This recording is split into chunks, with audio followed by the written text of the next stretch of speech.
Mas sendo muito objetivo, professor Walter Mairovich, isso pode complicar, Marçal?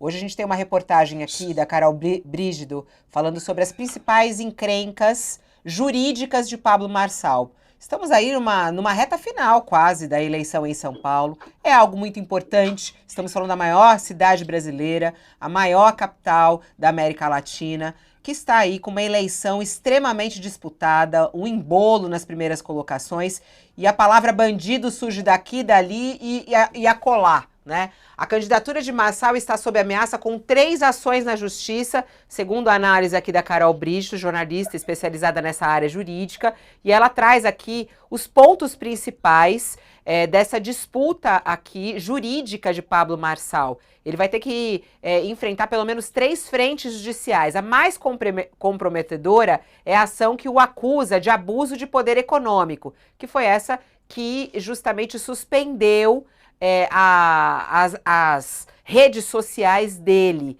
né? Outra questão que também está ali sendo analisada é essa do PRTB, que estávamos falando há pouco. Né? Chegou ao TSE uma ação questionando a decisão de uma comissão provisória do PRTB em São Paulo, que chancelou em agosto a candidatura de Pablo Marçal. E essa ação foi proposta pela administradora de empresas, Aldineia Fidelix, viúva do Levi Fidelix. Segundo ela, por um acordo interno, o comando da legenda deveria ser dela quando foi definida a candidatura. É um outro processo do PRTB, não esse que a gente estava falando da relação com o crime.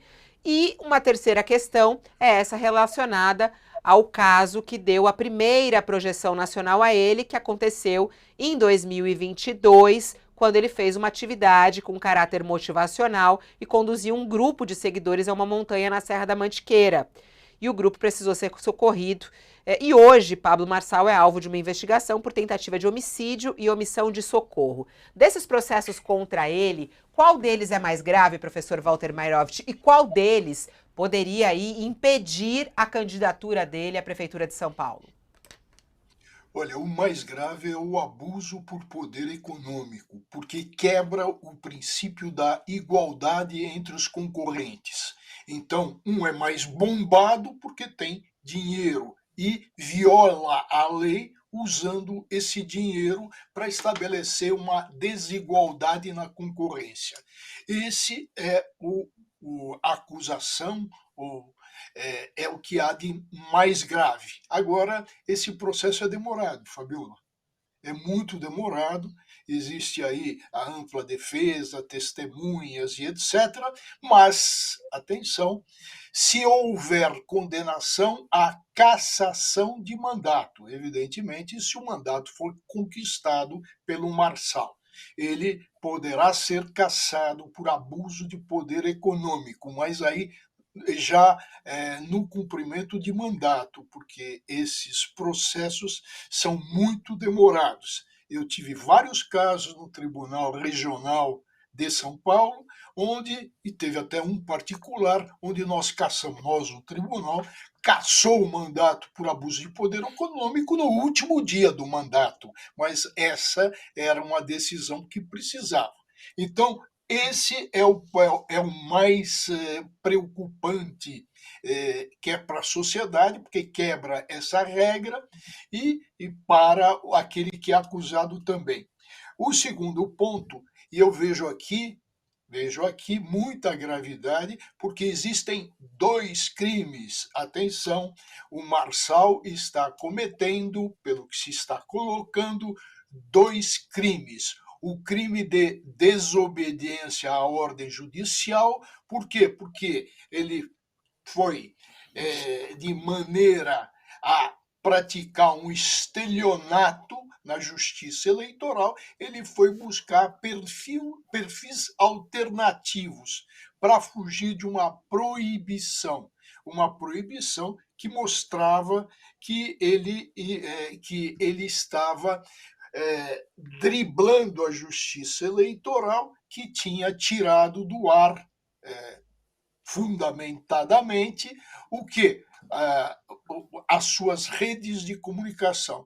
Então ele foi usar a mão do gato, ele desobedeceu. E com isso ele fez uma obstrução da justiça que tinha uma meta e essa meta não foi conseguida porque ele tomou outro caminho.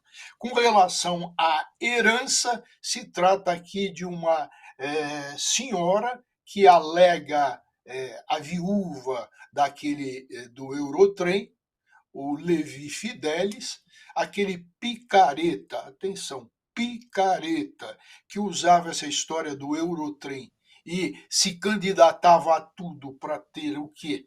Para ter verbas eleitorais e vivia disso, basicamente. Então ela quer um espólio financeiro, porque ela não é uma política de projeção alguma. E ela alega que informalmente, ou seja, sem qualquer documento, sem qualquer registro, a sucessão do partido caberia a ela como se fosse aí uma sucessão por ser mulher do antigo dono do partido de aluguel. O último ponto é aquele que diz respeito à tentativa de homicídio.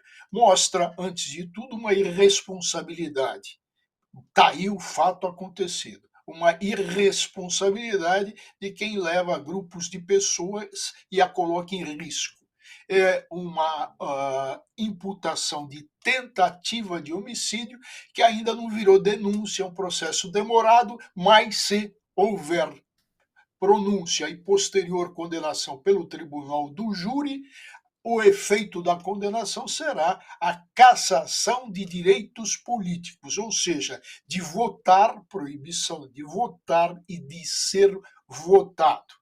Outro ponto importante a lembrar, e é fundamental no campo do direito: ninguém é preso cautelarmente, preventivamente, provisoriamente, se não houver necessidade.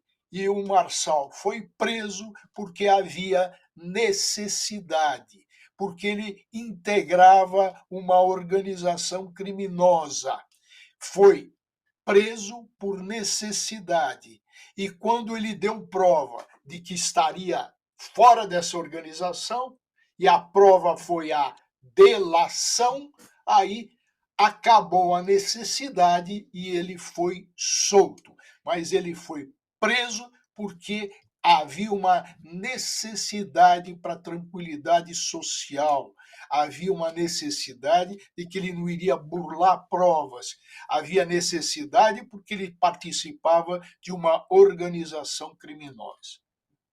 Bom, vamos lá. Isso aí é algo muito forte. A gente já ouviu outros juristas falando sobre essa questão e essa tese do poder econômico, que é vista de maneira muito clara por juízes eleitorais e por advogados eleitorais do que está acontecendo.